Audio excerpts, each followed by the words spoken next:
क्योंकि जम्मू कश्मीर में चुनाव हो रहे हैं, हमारे साथ दो खास मेहमान यहां पर जुड़ चुके हैं। संदीप शास्त्री जी इस वक्त हमारे साथ मौजूद है, जो कि राजनीतिक विश्लेषक हैं, हमारे साथ स्टूडियो में मौजूद है। Syed Junaid Hashmi, editor straight lines के, हमारे साथ जुड़ रहे हैं। आपका भी बहुत स्वागत है सैयद जुनैद हाशमी जी। यहां पर आप देखिए दो खास मेहमान जुड़े हैं और सबसे हम यहां पर बातचीत करेंगे आरजू, लेकिन आप देखिए कई रिपोर्ट्स भी हम अपने दर्शकों को दिखाना यहां पर बहुत जरूरी हो जाता है। हमारे जो तमाम संवाददाता हैं वो ग्राउंड जीरो पर मौजूद है। सबसे पहले आपको रिपोर्ट दिखाएंगे जितेंद्र की, उन्होंने वहां पर कुछ लोगों से बातचीत भी की है। सरहद पर लोकतंत्र का त्योहार मनाया जा रहा है। मैं इस वक्त जम्मू कश्मीर के पुंछ में हूं और यहां चल रहा है मतदान। एक पोलिंग केंद्र के मैं बाहर हूं। अगर पुंछ टाउन की मैं बात करूं तो ये वो शहर है जो कि तीन तरफ से पाक ऑक्यूपाइड कश्मीर से घिरा हुआ है, एलओसी के करीब है और यहां चुनाव कराना प्रशासन के लिए एक टेढ़ी खीर होती थी। लेकिन हाल के कुछ सालों से सीज़ फायर है और इसकी वजह से पाकिस्तानी सेना की ओर से जो सीज़ फायर वायलेशन होता था, गोलीबारी की जाती थी, वो सीमा पर नहीं हो रही है और इसकी वजह से यहाँ पर चुनाव हो पा रहे हैं और लोग निडर होकर बिना डरे पहुँच रहे हैं मतदान केंद्रों पर वोट डालने के लिए। मेरे साथ चंद लोग हैं, यहाँ के पुंछ के रहने वाले ही हैं, मतदान के लिए आए हैं। इनसे हम जानते हैं कि इस बार कौन से ऐसे मुद्दे हैं। भाई साहब ये बताइए कि 10 साल बाद विधानसभा के चुनाव हो रहे हैं जम्मू कश्मीर में, 2014 के बाद में अब हो रहे हैं, कितने उत्साहित हैं आप मतदान के लिए? धन्यवाद सर। ये एक जो डेमोक्रेसी में ये एक बहुत बड़ा दिन है आज, कि लोग घरों से बाहर निकल रहे हैं और ज़्यादा से ज़्यादा पोलिंग कर रहे हैं। और आप जैसे जैसे दिन चढ़ता चलेगा तो आप देखेंगे कि पोलिंग जो टर्न आउट है वो बढ़ती चलेगी और लोगों में एक उत्साह है, खुशी है कि पिछले 10 सालों से जो जम्मू कश्मीर की विधानसभा भंग थी उसको वापस सुप्रीम कोर्ट के आदेश के अनुसार वापस पोलिंग कराई जा रही है और लोग ज़्यादा से ज़्यादा घरों से बाहर निकल रहे हैं और हर किसी का अपने अपने मुद्दे हैं। किसी का पानी का मसला है, किसी का बिजली का मसला है, किसी का सड़कों का मसला है, किसी का यूनिवर्सिटी कॉलेजेस को लेकर मसला है। तो लोग चाहते हैं कि हमारी चुनी हुई सरकार हो, हमारे चुने हुए नुमाइंदे हों, एक बार फिर विधानसभा जम्मू कश्मीर की सुचारू ढंग से काम करे ताकि लोगों के मसले जो विधानसभा में उठाए जाएं और लोगों के मसलों को हल किया जाए। तो उसी उत्साह में लोग आज वोटिंग कर रहे हैं। हमारा वोट डालने का मकसद यही है कि हमें स्टेट हुड दिया जाए, हमारे दफ़ा 370 को बहाल किया जाए, हमारी असम्बली बनाई जाए और असम्बली में जाके हमारे नुमाइंदे चुने हुए, डिस्ट्रिक्ट पुंछ हो, डिस्ट्रिक्ट पुंछ से जैसे मैंडर हो गया, अपना ये सुरनकोट हो गया, रजौरी, यानी अदर डिस्ट्रिक्ट से हम अपने नुमाइंदों का चुनेंगे और फुल बहुमत के साथ अपनी सरकार बनाएंगे, जो भी सरकार हम चुनेंगे। अब कहने का मकसद है कोई मुद्दा ऐसा नहीं है, हर किस मुद्दे पे हम बात करें। हमें तो 10 साल से पता ही नहीं है कि हम कर क्या रहे हैं। हमारी हालत देखें, सड़कें, किसी चीज़ में कोई फ़ायदा ही नहीं है, हम कैसे जी रहे।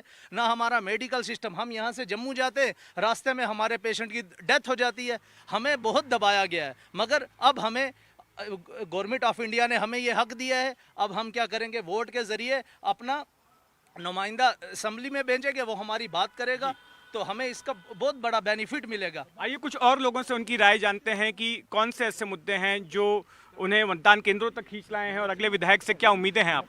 यहाँ पे आपने देखा होगा कि 10 साल के बाद जो है जो जम्मू कश्मीर में चुनाव हो रहे हैं, तो लोग बहुत, यहाँ के लोग बहुत खुश हैं कि आने वाली सरकार जो भी आएगी वो काम करेगी। जैसे बिजली, पानी और ये फार फ्लांग एरिया, यहाँ पे बिजली, पानी और सड़कों के मुद्दे हैं, तो हॉस्पिटल के मुद्दे और भी मुद्दे हैं। तो आने वाली लोगों को 10 साल के बाद को नए वोटर भी हैं, उनको भी उत्साह है कि वोट डालना है। जवान हो गए हैं 10 साल के, उन्होंने 10 साल के बाद पहली बार कोई वोट डाल रहे हैं।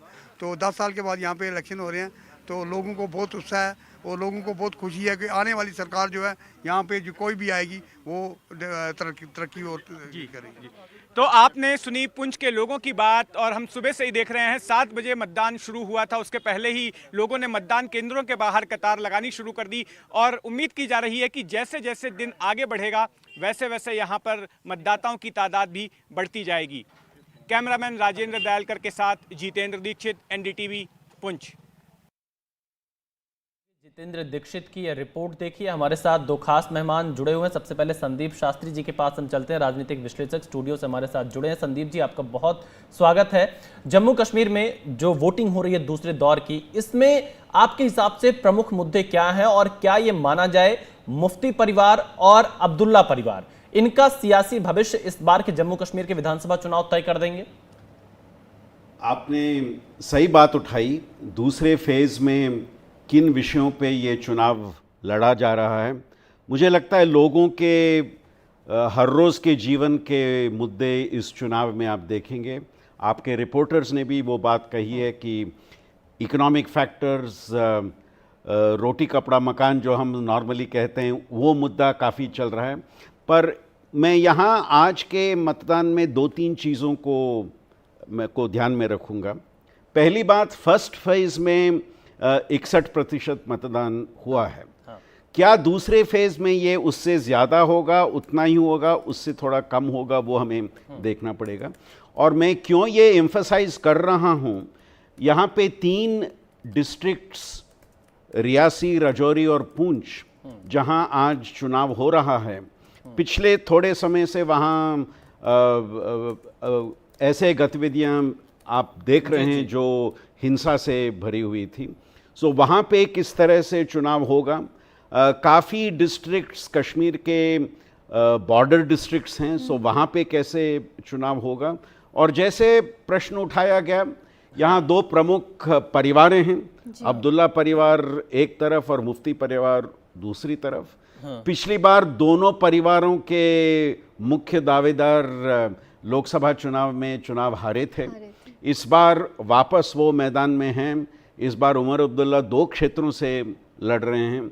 सो लोगों की एक रिस्पांस इन 2 प्रमुख राजकीय परिवारों पे भी आप आज ये थोड़ा एटलीस्ट एक परिवार पे एक फैसला होगा, जिसके लिए हमें ऑफकोर्स 8 तारीख तक इंतज़ार करना पड़ेगा, पर वो फैसला आज ज़रूर होगा। सो दोनों जम्मू में और कश्मीर में आज आप देख रहे हैं कि चुनाव हो रहा है। और इस दूसरा फेज़ का मतदान मुझे लगता है बहुत ही अहम फेज़ है, जिन कारणों को मैंने अभी चर्चा किया। बिल्कुल, हमारे साथ दूसरे गेस्ट भी मौजूद हैं। सैयद जुनैद हाशमी हमारे साथ जुड़ रहे हैं, एडिटर हैं स्ट्रेट लाइन्स के। जुनैद जी, आज से अगर हम 10-12 साल पहले वाले कश्मीर की बात करें, बेशक जन्नत एक शब्द है जो हमेशा इस्तेमाल होता है, जन्नत है कश्मीर, लेकिन उस वक्त अलगाववाद, पत्थरबाजी, आतंकवाद जैसे जो शब्द हैं वो अपने आप जहन में आ जाते थे। लेकिन आज की अगर तस्वीर की हम बात करें, आप किस नज़रिए से आज देखते हैं? देखिए, पहली बात तो ये है कि इसमें कोई शक नहीं कि जो सिक्योरिटी सूरत हाल है वो बहुत बेहतर है। पत्थरबाजी नहीं है, हुर्रियत के दफ्तर बंद हो गए हैं, कोई हुर्रियत नेता एक्टिव नहीं है, और जो कोई हुर्रियत नेता अगर हैं भी कहीं कोई तो वो जेल में हैं। और जो बाहर भी आए उन्होंने मेन स्ट्रीम ज्वाइन की है, इसमें सैयद सलीम गिलानी है, जमात इस्लामी चुनाव लड़ रही है। उसके अलावा कई और अलगाववादी नेता है जो अलग अलग प्लेटफॉर्म्स पर इस वक्त किसी न किसी राजनीतिक दल का समर्थन कर रहे हैं। और ये भी मैं आपको बताऊं कि कुछ अलगाववादी नेता ऐसे हैं जो ऐसे खामोश बैठे हैं, मगर उसके बावजूद वो भी कुछ राजनीतिक दलों को अंदर से समर्थन दे रहे हैं और लोगों से ये कह रहे हैं कि आप जाइए और वोट करिए। और आज की वोटिंग को लेकर एक खास बात मैं आपको बताऊंगा। जो पहले चरण की वोटिंग हुई उसमें मेरे लिए कुछ अनएक्सपेक्टेड नहीं था, क्योंकि जो पोलिंग परसेंटेज रिकॉर्ड किया गया, जिसको इलेक्शन कमीशन ने कहा कि ये रिकॉर्ड है, ऐसा कुछ नहीं है। वो सब इलाके थे जिन इलाकों में साल 2014 में भी उतनी ही पोलिंग हुई थी, उतना ही वोट पड़ा था। पर असल टेस्ट आज है। आज असल टेस्ट इसलिए है क्योंकि आज श्रीनगर जिले में वोट पड़ना है, और श्रीनगर जिले की जो कॉन्स्टिट्यूंसीज हैं, जिसमें खानियार है, हजरतबल है, हबा कदल है, लाल चौक है, छानापुरा है, जड़ीबल है, ईदगाह है, सेंट्रल शालटेंग है, ये वो कॉन्स्टिट्यूंसीज है जिन कॉन्स्टिट्यूंसीज में अलगाववादी नेताओं की तूती बोला करती थी। और इन कॉन्स्टिट्यूंसीज में जैसे खानियार की मैं बात करूंगा तो खानियार में साल 2014 में केवल 27% वोट पोल हुआ था। उसके बाद अगर हबकदल की बात करें तो 21% पोल हुआ था, हजरतबल में 30% पोल हुआ था, जड़ीबल में 24%, ईदगाह में 28%, और बाकी भी जो 3 कॉन्स्टिट्यूंसीज है उनमें भी इतना ही पोल हुआ था। और यही वो कॉन्स्टिट्यूंसीज है जिन कॉन्स्टिट्यूंसीज को लेकर अक्सर आपने अलग अलग राजनीतिक दलों को ये आरोप लगाते देखा है जम्मू कश्मीर की जो रीजनल पॉलिटिकल पार्टीज के ऊपर कि ये 5-5 हजार और 6-6 हजार वोट लेने वाले नेता हमको क्या बताएंगे। तो ये 5-5, 6-6 हजार वाली constituencies they are going to vote today. और अब इनमें वोटिंग परसेंटेज कितना होगा, क्या ये हमें बहुत बड़े नंबर में लोग बाहर निकलते श्रीनगर जिले में नजर आएंगे? और अगर बहुत बड़े नंबर में लोग निकलते नजर आते हैं तो इसका साफ तौर पर यह मतलब होगा कि वाकई देयर इज चेंज। लेकिन अगर यहाँ पोलिंग परसेंटेज वही रहा जो साल 2014 में था तो फिर ये मानिए कि इन इलाकों में कोई ज्यादा बड़ा परिवर्तन नहीं आया। संदीप शास्त्री जी, आपने सुना सैयद जुनैद हाशमी कह रहे हैं कि ये जो कुछ इलाके हैं खासतौर पर श्रीनगर के, जहां पर एक जमाने में 2014 के पहले की अगर हम देखें जहां पर अलगाववाद का एक गढ़ माना जाता था, वहां पर क्या आपको लगता है वोटिंग परसेंटेज 14 जैसा रहेगा या परिवर्तन होगा? आप कितना इत्तेफाक रख रहे हैं सैयद जुनैद हाशमी के बयान से? मैं सैयद साहब की बात को मैंने सुना और मैं उनकी बात को काफ़ी रिस्पेक्ट करता हूं। उसके साथ ही मैं और एक बात कहूँगा, इस क्षेत्र में एक नई शुरुआत, एक नई दिशा, एक नई राजनीति आप देख रहे हैं जी। सो जो सैयद साहब ने कहा, मैं पूरी बात मानता हूं कि यहाँ पे चुनाव का प्रतिशत पिछले चुनाव में काफ़ी कम रहा है और इसलिए मैंने कहा क्या 61 तक पहुंचेगा, 61 से ज़्यादा होगा या 61 से कम होगा। इन्हीं क्षेत्रों पे हमें थोड़ा और ध्यान देना पड़ेगा और जो बॉर्डर एरियाज़ हैं वहाँ पे हमें ध्यान देना पड़ेगा कि किस तरह से मतदान होगा। सो अगर जिस हम नई दिशा, नई शुरुआत, नई राजनीति की बात कर रहे हैं, अगर वो सच निकला तो लगता है कि 10 साल पहले जो हुआ था वो इस बार शायद रिपीट नहीं होगा। वो एक उम्मीद काफ़ी लोगों के मन में आज बना है और आज वो प्रूव होगा कि वो उम्मीद थी सही नज़रिए से उतरा है या वो उम्मीद ही रहा, वो आज के पोलिंग से हमें आरजू पता देखिए, चला। हम तो यही अपील करेंगे कि बड़ी संख्या में मतदाता अपने घरों से बाहर निकले, अपने जनप्रतिनिधि को चुने, तभी आप उनसे अपने मुद्दों को उठा पाएंगे। तो एनडीटीवी भी यहां पर अपील करता है कि बड़ी संख्या में लोग अपने घरों से निकले। लेकिन आरजू, यहां पर एक सवाल सैयद जुनैद हाशमी से यह भी बनता है कि बीजेपी का कितना असर वैली घाटी में देख पा रहे हैं, क्योंकि बहुत ही कम सीटों पर यहां पर बीजेपी ने प्रत्याशी उतारे हैं। कितना असर रहेगा और कितना 10 साल में, क्योंकि जो केंद्र शासित रूल रहा है, उसको लेकर किस तरह का माहौल आपने कश्मीर में देखा? सैयद जुनैद हाशमी साहब। देखिए, जहां तक घाटी का ताल्लुक है, घाटी में भारतीय जनता पार्टी के लिए अपना अकाउंट ओपन करना जरा मुश्किल काम है, लेकिन कुछ एक इलाके हैं, कुपवाड़ा जिले के कुछ इलाके हैं, करनाल का इलाका है, टंगधार का इलाका है, कुछ एक कॉन्स्टिट्यूंसीज है जिन कॉन्स्टिट्यूंसीज में आपको महसूस होता है कि यहाँ पर बीजेपी प्रोबेबिलिटी है कि बीजेपी कुछ यहाँ पर कमाल कर सकती है। लेकिन सबसे इंटरेस्टिंग ये है कि मुस्लिम मेजॉरिटी राजौरी और पुंछ के 2 इलाके जिनकी बात अभी हुई, जिनको हम बॉर्डर डिस्ट्रिक्ट्स या जिनको हम एलओसी डिस्ट्रिक्ट्स भी कहते हैं, इन इलाकों में भारतीय जनता पार्टी के प्रत्याशियों की पोजीशन बहुत मजबूत है और शायद ये जम्मू कश्मीर के इतिहास में पहली बार होगा कि जिस पार्टी को लेकर मुसलमानों का पूरे देश भर में एक अलग किस्म की सोच है, अलग किस्म का विचार है, उस पार्टी के कैंडिडेट्स बड़ी फॉर्मिडेबल पोजीशन में राजौरी और पुंछ के इन 2 जिलों में हैं, क्योंकि वहां पर भारतीय जनता पार्टी ने पहाड़ी कबीला के लोगों को एसटी दिया है। उसके चलते कालाकोट, सुंदरबनी, नौशेरा, राजौरी, बुद्धल, खानामंडी, सुरनकोट, पुंछ हवेली, मेंढर, इन इलाकों को लेकर ये मैं आपको बताऊं कि यहाँ बम्पर वोटिंग हमेशा हुई है। साल 2014 में भी बम्पर वोटिंग हुई थी और आज भी बम्पर वोटिंग होगी, मुझे इसकी पूरी उम्मीद है। लेकिन खास ये है कि इन सभी कॉन्स्टिट्यूएंसीज में भारतीय जनता पार्टी के प्रत्याशी मजबूत हैं, दावेदार हैं, प्रबल दावेदार हैं और संभवतः इनमें से कई कॉन्स्टिट्यूएंसीज ऐसी हैं जिन कॉन्स्टिट्यूएंसीज में बीजेपी को लेकर एक अलग सोच और एक अलग विचार है। जैसे अब मैं आपको बताऊं कि आप मेंढर से शुरू हो जाएं। मेंढर में जो भारतीय जनता पार्टी के प्रत्याशी हैं वो पूर्व पीडीपी एमएलसी मुर्तजा खान हैं, पहाड़ी कबीला के बड़े लीडर हैं, वो वहां से प्रत्याशी हैं, मजबूत प्रत्याशी हैं। पुंछ हवेली से जो गनी चौधरी एक बड़े ताकतवर डीडीसी भी रहे और अब इस वक्त वो भी एक प्रबल दावेदार वहां पर हैं। सुरनकोट की बात करूं तो नेशनल कॉन्फ्रेंस के एक समय के वरिष्ठ नेता और राजौरी पुंछ के एक बड़े लीडर सैयद मुश्ताक बुखारी, वो एक बड़े मजबूत नेता वहां से हैं, तो वो भारतीय जनता पार्टी की टिकट पर चुनाव लड़ रहे हैं और उनकी पोजीशन अच्छी है। खानामंडी से बात करें तो इकबाल मलिक हैं, वो डीडीसी भी बीजेपी के मैंडेट पर रह चुके हैं और अब वहां पर चुनावी मैदान में हैं और मुकाबले में हैं। बुद्धल में पूर्व मंत्री और पीडीपी के वरिष्ठ नेता जिन्होंने बाद में अपनी पार्टी ज्वाइन की थी और अब बीजेपी में आए हैं, वो वहां से बुद्धल से चुनाव लड़ रहे हैं, उनकी भी जबरदस्त मजबूत दावेदारी है।